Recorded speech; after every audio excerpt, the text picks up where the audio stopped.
This is my review of the Miami and Virginia game. But first, a few pictures of the Miami Hurricane fans.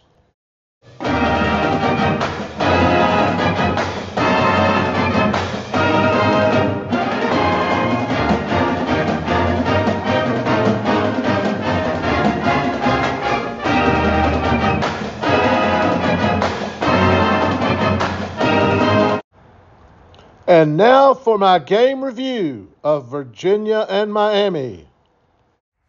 Hey, this is Dan White with my review of Saturday's game of Miami and Virginia, played in Charlottesville, Virginia, on October the 29th, 2022. Miami won 14-12 in the fourth overtime. To me, it was a thriller and filled with suspense.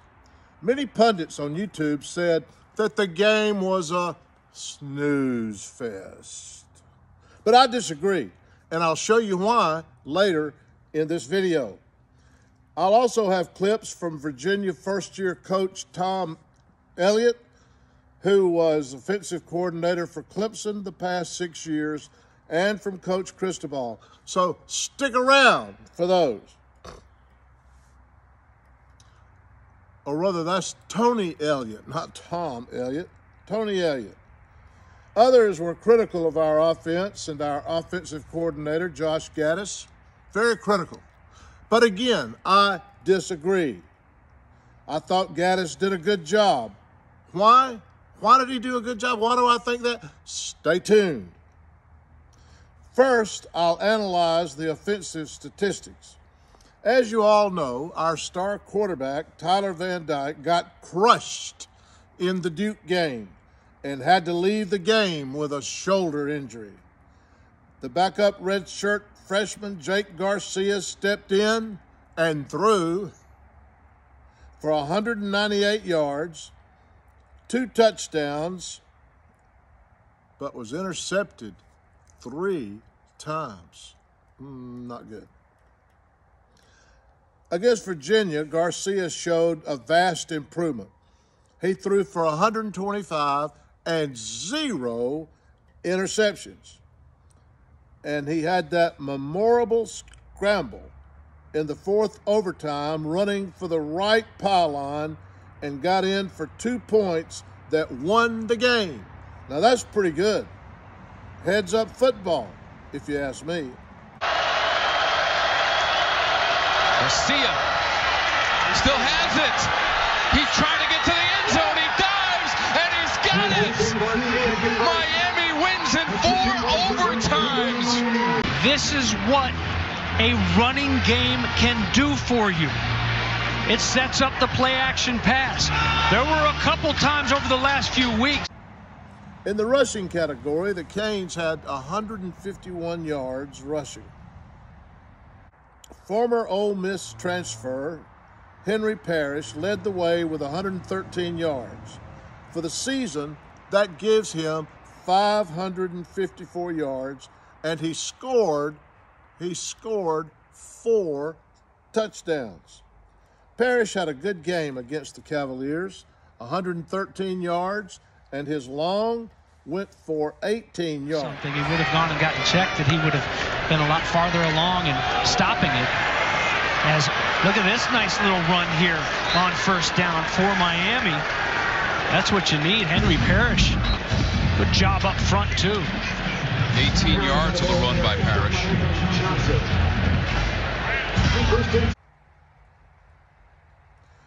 That was a goal for Gattis. Get the rushing game going.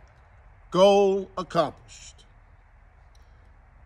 Why our big bruising running back, Thad Franklin, wasn't used, I don't know. Only the coaches know. Other than that, it's pure speculation. Emerging star receiver Colby Young led all the receivers with 5 receptions for 46 yards, and his long was 23 yards. He continues to perform well. Defense is just fine. They're plenty happy. Right. We talked about that Virginia defense, especially against the pass. Whoa! Going up at the 30 and coming down with it, Colby Young. Yeah, the standout catch, and good protection for Garcia. And how about the throw? That is a very difficult throw right there between the two defenders. Miami had a total of 125 yards receiving, which is a far cry from those 300-yard games that we were used to with Tyler Van Dyke, but it was adequate. Miami vastly improved in the turnover category against Duke. It's painful to remember this. Against Duke, Miami turned the ball over a record 8 times. Yesterday, there were no turnovers, 0 turnovers. Nothing.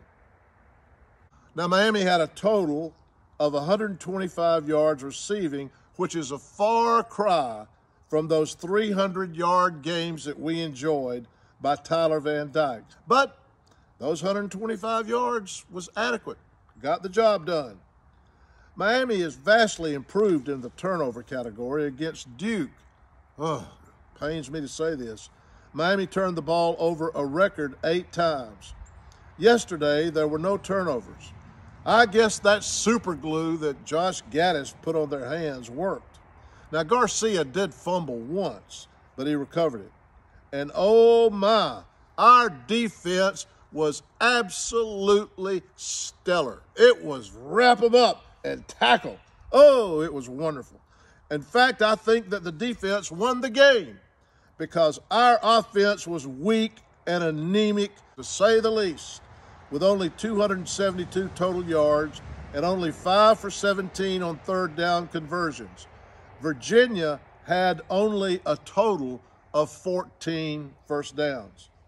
Now, California native and sophomore defensive lineman Mitchell Agude had a team-leading 7 tackles, 1 tackle for loss, and he teamed up with Leonard Taylor for a sack. Senior linebacker Caleb Johnson had 6 tackles and 2 tackles for loss, followed by sophomore Cam Kinchins with 5 tackles. In total, the defense generated 5 sacks and 11 tackles for loss. And as I said, the defense won the game. They want to make sure that number 1 has a big-time career here at UVA. Inside the red zone, brought to you by CPI Security. And that play blown up by the Canes. Yeah, look at the penetration from Taylor. Leonard Taylor, as soon as that ball is snapped, he's 2 yards deep. Miami is 8th in the nation in sacks. Jones is the back to the right of Armstrong. On third down, the left-hander eludes the contact, but then he gets taken down at the 25. Leonard Taylor, and that's significant. Leonard Taylor, and again, these rushers for Miami, they have done a lot better job of locking down those rush lanes. Another key to our narrow victory was the superb kicking game. Andres Borregales really saved the day. He was again perfect, putting up 12 points on 4 kicks through the uprights with a long of 42 yards.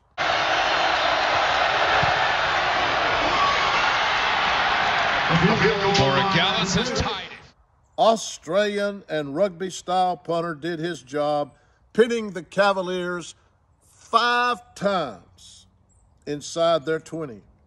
Headley punted 8 times for 308 yards. His long was 48 yards, but in this game, it wasn't necessarily the length of his punts, but his accuracy of pinning the Cavaliers back. His skills are amazing. As they brought the heat and the pressure to force him into a punting situation, Headley once again. Fair catch, 11-yard line, made Billy Kemp. Now, I don't think this game was a snooze fest at all, as so many pundits said it was. To me, it was suspenseful and dramatic. Back and forth the two teams went, with neither one dominating the other. The outcome in doubt until the fourth overtime. Virginia was leading 6-3 with 5 minutes and 29 seconds left to play, but the Hurricanes mounted a 13-play, 53-yard drive, and it went right down to the wire with Andres Borregales kicking the 38-yard tying field goal as time expired in the fourth quarter. Missed that field goal, and the game is over, and Miami loses.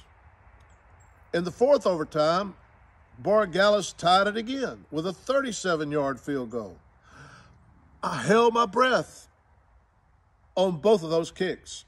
I don't understand how anyone can call this game boring and lackluster.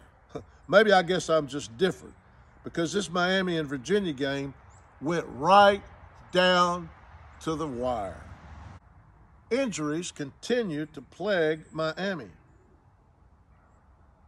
Akeem Mesidor and linebacker Wesley Bissainthe both left the game. Oh yeah, I almost forgot. Miami won this game in a very hostile environment at Scott Stadium, which had 43,714 Cavalier fans.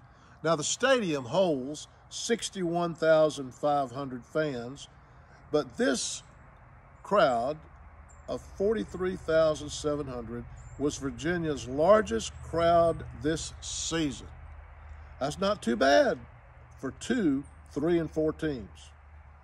Virginia had won 4 of the last 5 meetings against Miami at Scott Stadium.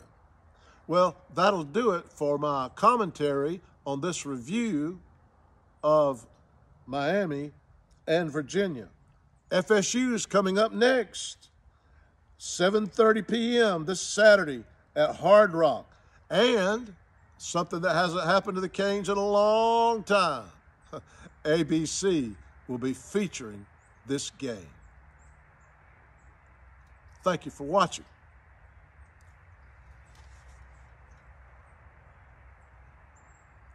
Go Canes!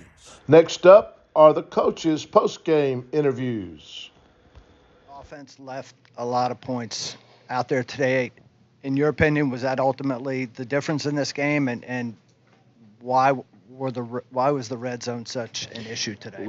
We needed to make the issue is we needed to make one more play than they did, and they made a play there at the end, and we didn't make a play. But it's been seems like that's been the theme with us offensively is we're just leaving points on the field. There was several trips to the red zone. It's why you always tell them like Lavelle, he's trying hard, but man, find a way to keep your feet, score a touchdown. Miss, the ball got on you quick, man, find a way to make the touchdown. Mike, get the ball in the end zone because we knew coming into this game and I challenged the guys offensively. That defensive line that Miami has is pretty good. They're pretty stout. They've played a lot of football. They're experienced. I knew that it was going to be a challenge to run the football, and we were going to have to do a good job to be able to protect. But there were some plays there. We got to make it. Opening, I think maybe the second play, second play, we got Wicks open.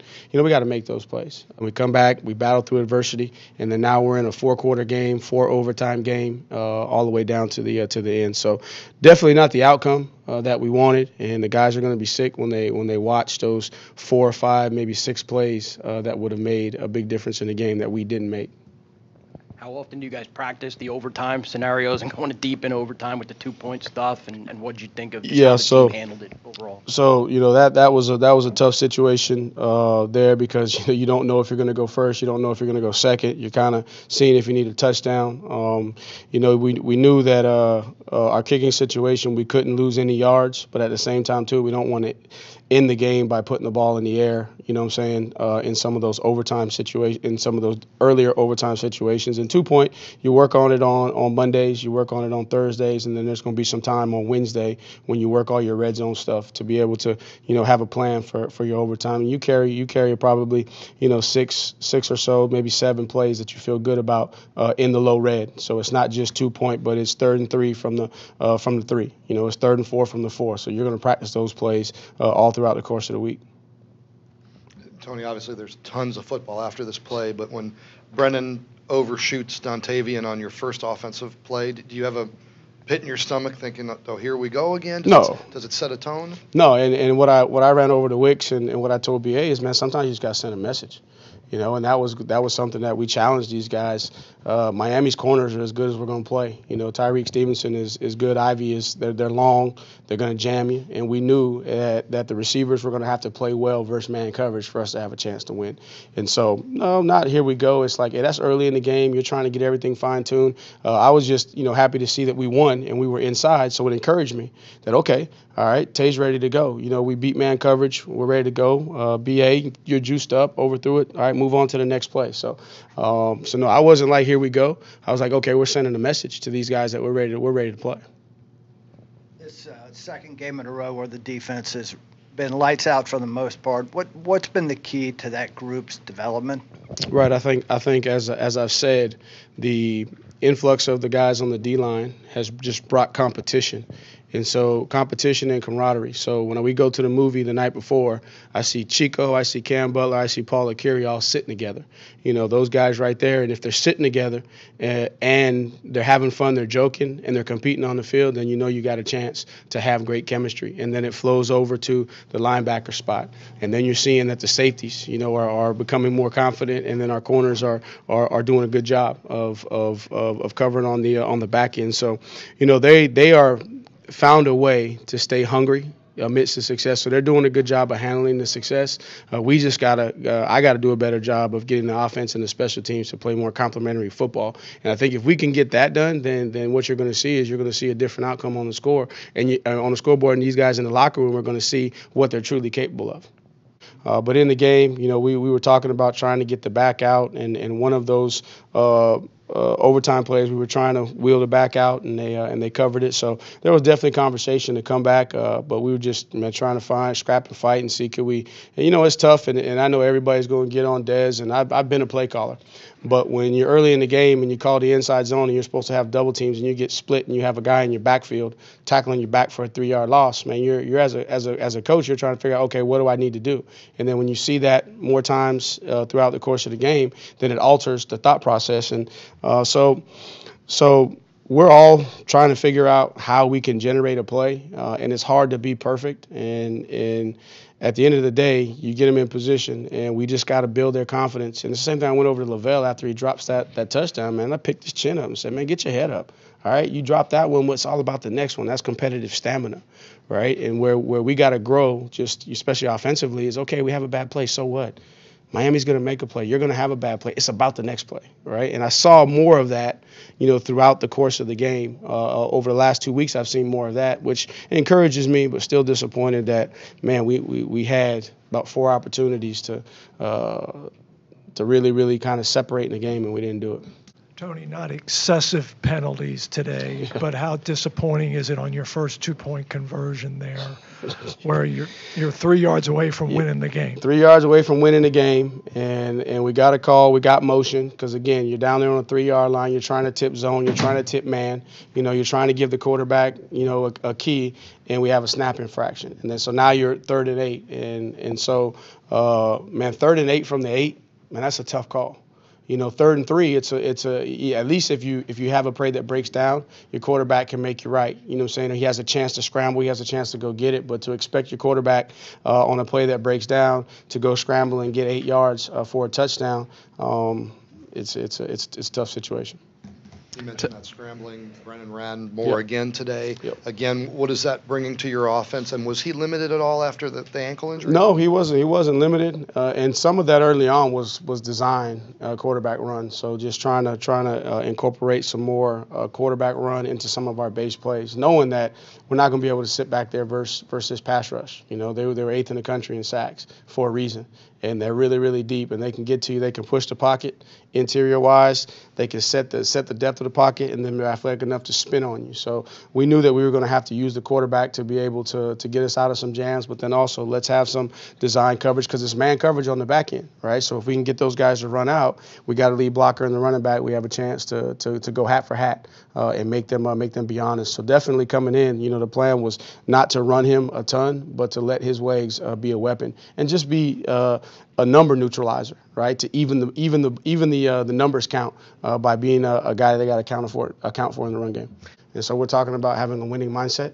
A winner, he reacts the same way, whether he has success or he has failure, right? And that's where we got to get better as a football team, right? Because in that moment that you lose your cool, you lose your focus, right? And then now that says that you were more important than the football team.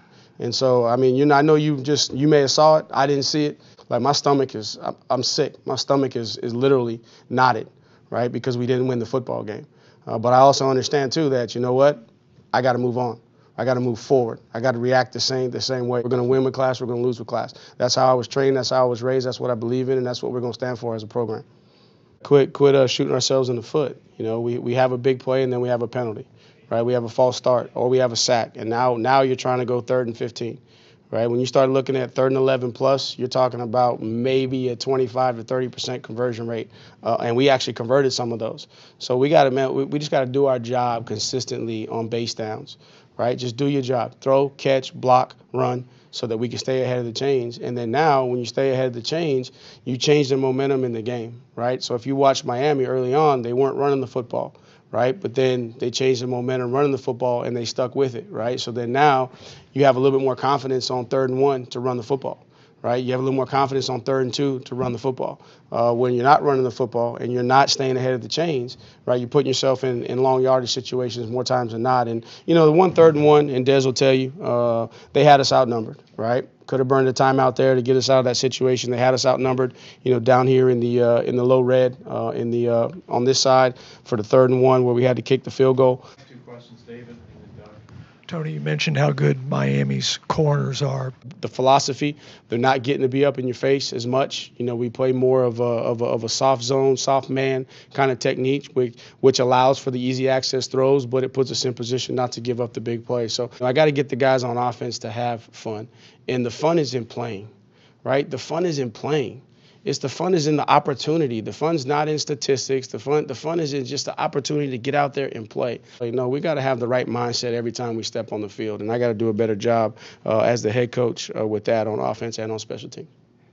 Had you ever been involved in a 4 overtime game, or had you given thought to a 4 overtime or more game? I don't recall being in a 4 overtime game. I think that the format changes some things because in the first overtime you can kick the extra point. In the second overtime you got to go for 2, and then from there on out it's all 2-point plays. So the biggest adjustment there is just making sure that you have, as I said, those 3rd and 3 calls, and then also those 2-point plays ready to go. And again, nobody's anticipating. I was thinking, late in the 4th quarter, man, we're up by 3. We're going to get a stop, and then we're going to have a chance to go score. And then once it got close, you start planning for overtime. But you always have. And now for Coach Cristobal's post-game presser.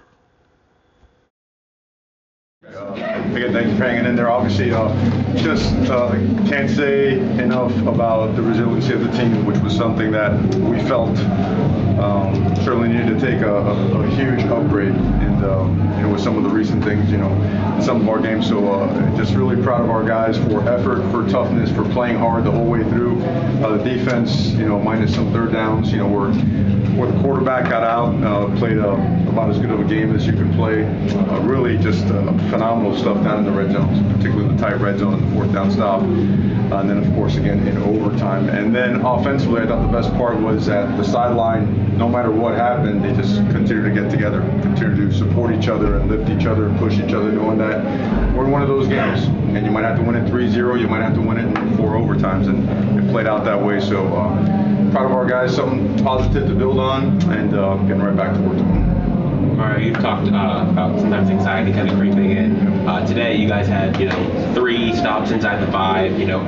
Andy hit 4 field goals, 2 in overtime. How much did they kind of keep that out today? I just think the mental approach got stronger. The ability to tune out just any stuff that can deter, can harm performance was big. They had fun. They enjoyed playing the situations. That's what I can see from the sidelines. When they came to the sidelines, you saw a group of players very motivated, regardless whether it was, 3rd and goal down at the 2-yard line or whether it was 1st and 10 at their 2. They were just very driven and motivated to perform at the highest level and just work hard on every step. And again, just a really, really good job collectively as a team. Obviously, we had some offensive issues today. We only had 230 yards or something of that nature. The positives, we did get the run game is starting to get going a little bit. Particularly Henry Parrish, at over 100 yards, and I thought we were close on some other ones, so popping some big ones. Had a missed block on one, had a penalty on another one. We felt we had the right look that we wanted, but the passing game we had some issues. Proud of Jake. I thought Jake, he worked his butt off the entire game and had some good moments, had some other tough ones, but you saw at the end of the game, ball's in his hands, and he finds a way to get in there and make a play. So again, really proud of him as well, and found a way to get to 1-0. That had to be an amazing moment when they were all mobbing Jake, because it was a tough game. It is, till they tell you it's being reviewed, right? And then you got to sit there and wait for it. I've been on the opposite end of that a couple of times. So, but yeah, I think again, a lot of things showed up in a positive manner. Some things also that did not show up in a positive manner. We got to get right back to it. What were some of the issues that you saw? I know you got to watch film and everything, but what were some of the things you saw from the sideline that held you guys back on offense? We had a couple shots where we didn't connect, and it was there. It was designed well. We ran open. We had a chance to make it. I think one time it was overthrown. Another time we just missed. And then a couple other times we're just out of sync. We're out of phase. So obviously some of those things. They look good during the week. They look good during others. Other things did show up a little bit better than the passing game did. So obviously we just got to get back. A couple things. One, Tyler, what's his status now as far as you know? He's getting better and better. I hate to comment on that, right? And then all of a sudden have to give you a different story in a couple of days. So I know that like all the other guys, of that character, that DNA, he's doing everything possible to get back as soon as he can. But he is working, and he is getting closer and closer, so we'll see where he's at as the week goes on. And the other thing is Andres Borregales. Talk about him a little bit. Wow. He does it in practice all the time. Actually on Wednesdays and Thursdays, on Tuesdays and Wednesdays when we do 2-minute, we make the kick line to 36, 37-yard line, and he kicks 52 and 53-yarders. So it's fun phase, even before halftime with the double freeze and whatnot that went on. So no, this was one of those. Ironically, we said, hey, we might have to win some games 54, 55, and some 3-0, and it almost played out that way. But how much did this game help those guys going forward?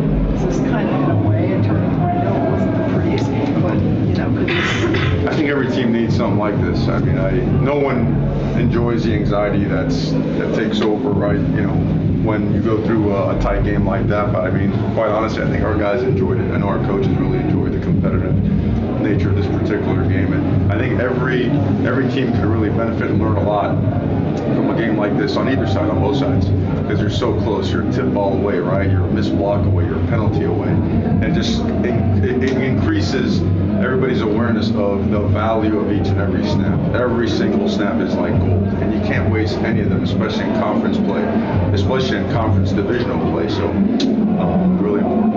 How big was it getting Xavier Restrepo back to that? Well, he was on a pitch count, but you saw him right away. Impact guy.